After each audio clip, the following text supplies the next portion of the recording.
In this chaotic, war-torn environment, strange and inexplicable events began to surface. A special operations team of U.S. soldiers, deployed to a desert region, reportedly went missing after encountering a giant humanoid creature.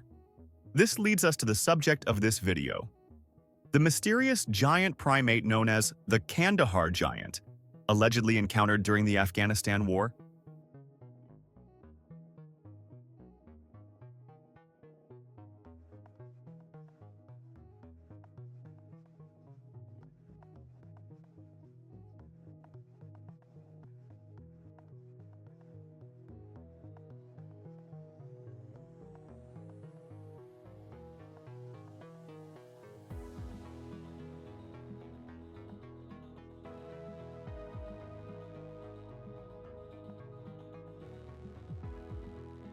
The earliest descriptions of the Kandahar giant appeared in 2005 in the book Long Walkers, Return of the Nephilim, written by Steve Quayle, an expert in giant mythology. However, as this book is largely fictionalized based on a reported sighting, we will skip over it and move directly into the main topic.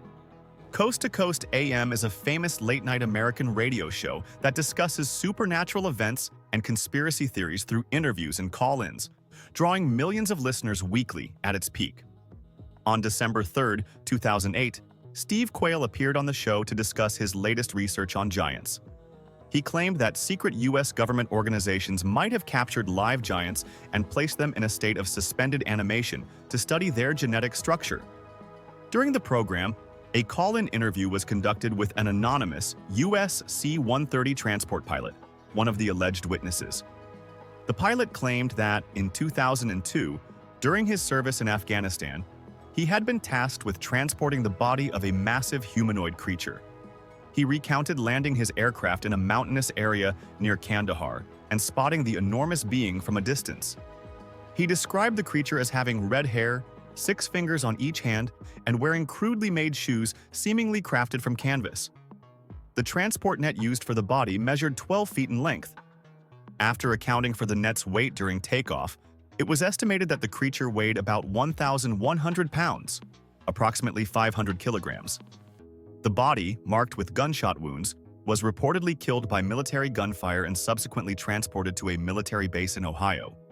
Steve Quayle's accounts and interviews caught the attention of supernatural researcher L.A. Marzulli, who began investigating potential witnesses over the years.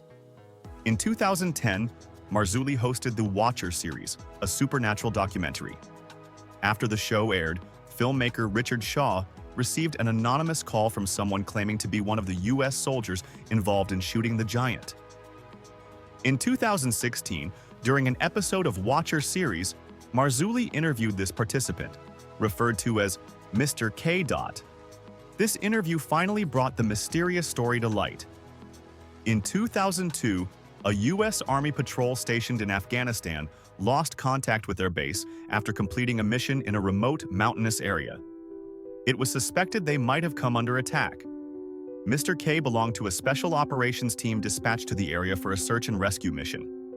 After landing in the region via helicopter, the team proceeded on foot towards the last known location of the patrol. Despite repeated attempts to contact the missing soldiers via radio, they received no response. As the team followed suspicious footprints along a narrow mountain path, they suddenly came upon a massive cave, opening surrounded by scattered rocks and bones of various creatures. Though it wasn't immediately clear if the bones were human, Mr. K noted spotting fragments of military communication equipment near the cave entrance. The team speculated that the patrol may have been attacked by some large predator. Positioned on a relatively even surface with a steep drop leading down to the cave entrance, the team prepared to investigate further. The team ensured they had sufficient space to deploy and maintain vigilance. But when the creature emerged from the cave, it stunned everyone. Mr. K described the figure as a towering male, approximately 12 to 15 feet tall. It had long reddish-blue hair and a thick beard that reached its shoulders. Each hand carried a massive shield and a weapon resembling a long spear. The giant began advancing toward the team. Stunned by the horrifying sight, the soldiers froze momentarily. A team member named Dan was the first to react, charging toward the giant while firing his weapon. The sound of gunfire snapped the rest of the team back into action. triggering their soldierly instincts. The soldiers unleashed a barrage of bullets, but they didn't immediately bring the creature down. The giant charged into their formation, using its spear to impale Dan through the chest before continuing its assault. Over the radio, commands echoed, "Aim for the face! Aim for the face!" The team, equipped with M4 assault rifles, Wilson .308 sniper rifles, and Barrett M82 semi-automatic rifles, fired relentlessly. According to Mr. K, the firefight lasted for a grueling 30 seconds before the giant finally collapsed. During this time, the creature kept moving and attempting to attack. Once the giant was neutralized, the U.S. military command quickly dispatched 2 helicopters, one to transport the giant's corpse and another to evacuate the personnel. While loading the body into a cargo net, Mr. K noticed a strong, repugnant stench emanating from the creature, reminiscent of rotting flesh. The giant had 6 fingers on each hand, with sharp, coarse nails covered in fungal growth. Its teeth were arranged in 2 rows, both on the upper and lower jaws. After returning to the base and reporting the incident, the soldiers were swiftly instructed not to disclose any details about the mission. They were required to sign non-disclosure agreements. During the interview, Mr. K stated that his decision to share the story stemmed from his belief that people deserve to know what happens on this planet. Mr. K wasn't the only witness to the incident. Marzulli mentioned that he met with Mr. K 3 times to verify the credibility of his account. Interestingly, on one occasion when Marzulli was on his way to meet Mr. K, he discovered that his driver was also a retired soldier who had served in the Afghanistan war. The driver, who chose to be identified as Mr. D, later agreed to an interview. Mr. D admitted that he wasn't a direct witness to the events but had heard about the incident after arriving at the base in 2005. Soldiers at the base spoke about a patrol team that encountered and killed a humanoid figure at a cave entrance. Initially, Mr. D dismissed the story as mere rumors. However, he later learned that the figure was reportedly 3 times the size of an average human, had extra fingers and toes, and was covered in red hair. Eventually, a specialized unit arrived to retrieve the body. He stated that the soldiers involved in the mission were all aware of this incident, but maintaining confidentiality about operational details was second nature to them. It was during this time that he understood why their training prior to deployment emphasized aiming weapons higher and practicing combat scenarios in caves.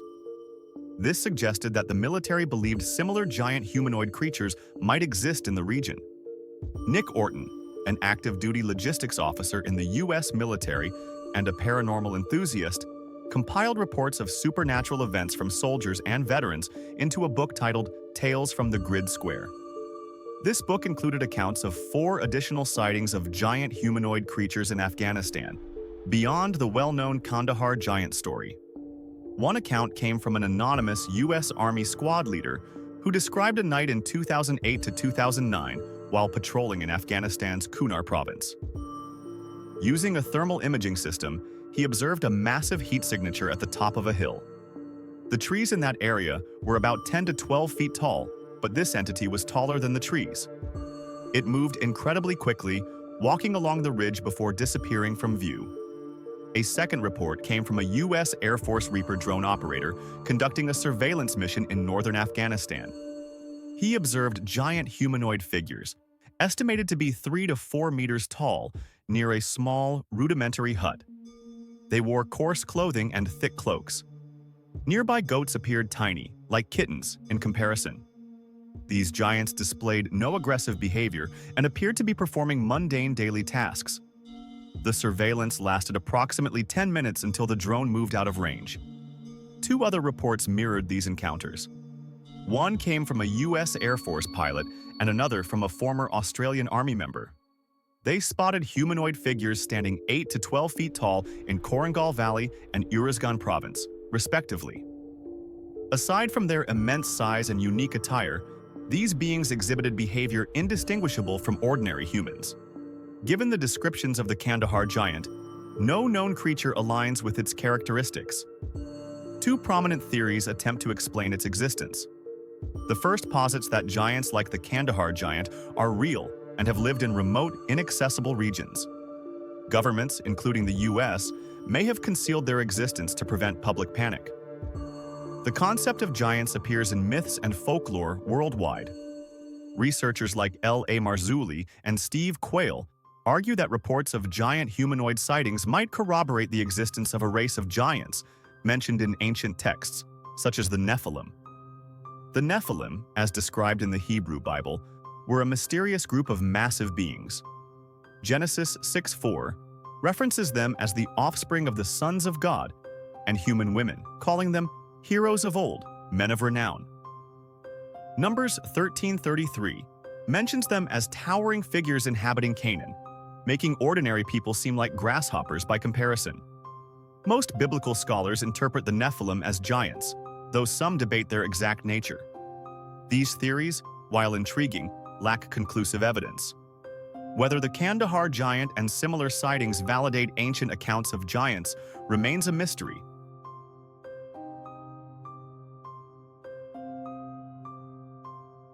In Hebrew, the term Nephilim translates to fallen ones, and sons of God is often interpreted as fallen angels. This would make the Nephilim a group of fallen beings. However, the Bible's descriptions of the Nephilim remain vague, and interpretations involving supernatural or theological contexts vary widely. Since these explanations touch on complex areas of theology and religious belief, I won't delve deeply into them due to limited understanding. Personally, I find this theory somewhat far-fetched. Based on my research, individuals such as Marzulli, Quayle, and Mr. D are devout Christians, which might introduce personal biases into their interpretations. Another perspective offers a starkly different take. Some suggest that these bizarre and unverifiable reports from the war were intentionally disseminated by officials to divert attention from sensitive war-related news. Observant netizens noted that these stories ceased altogether after the U.S. military withdrew from Afghanistan in August 2021. This lends credence to the idea that such tales were a form of psychological warfare. From my point of view, while it's tempting to entertain the possibility of the Kandahar giant, rationality suggests the likelihood is low. The giant's image is compelling largely due to its universal presence in global mythology, evoking memories of the giant skeleton phenomenon that spanned the 19th century. During that era, newspapers worldwide reported discoveries of supposed giant skeletons, with many attributing these finds to biblical accounts of giants. Curiously, most of these specimens have since vanished under the guise of being lost. While some cases, like the Cardiff giant hoax of 1869, were exposed as fraudulent, other scholars allege that institutions such as the Smithsonian deliberately concealed giant remains. By 1934, anthropologist Alish Hrdlicka officially debunked the giant skeleton claims, attributing misinterpretations to a lack of anatomical knowledge regarding larger-than-average bones. Examining the Kandahar giant reports reveals significant gaps in critical details, such as precise timelines and corroborative evidence. The U.S. military's stringent control over classified information also casts doubt on the feasibility of such widespread leaks. Additionally, Marzulli's dual role as a paranormal researcher and content creator raises the question of whether these stories are factual or fabricated for entertainment. In an August 31, 2016 article for Snopes, Los Angeles journalist Bethania Palma debunked the Kandahar giant narrative. Palma reported that inquiries to the Department of Defense yielded a response denying any records or evidence of such an event. Furthermore, official records list no Special Forces fatalities fitting the described circumstances in 2002. The only soldier named Dan or Daniel to have died that year perished in a bomb disposal operation alongside 3 others.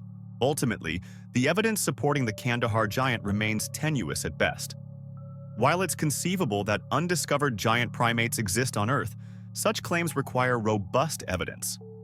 Our understanding may indeed be limited by what we currently know, underscoring UMA's enduring allure. The vast unknown always surpasses the known. This concludes today's video. Thank you for watching.